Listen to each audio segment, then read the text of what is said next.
The fish.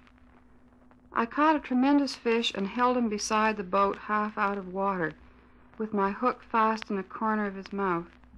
He didn't fight. He hadn't fought at all. He hung a grunting weight, battered and venerable and homely.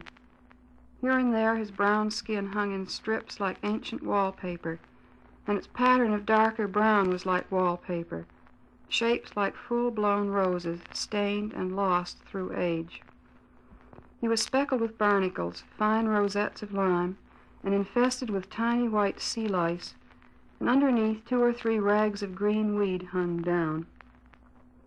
While his gills were breathing in the terrible oxygen, the frightening gills, fresh and crisp with blood that can cut so badly, I thought of the coarse white flesh packed in like feathers, the big bones and the little bones, the dramatic reds and blacks of his shiny entrails, and the pink swim bladder like a big peony.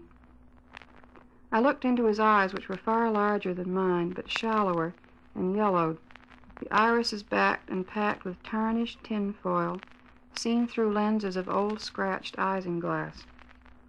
They shifted a little, but not to return my stare.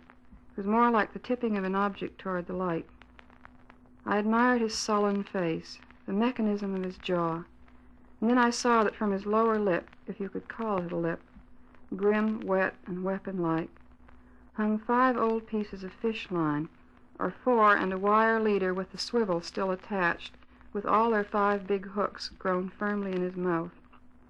A green line frayed at the end where he broke it, 2 heavier lines, and a fine black thread still crimped from the strain and snap when it broke and he got away.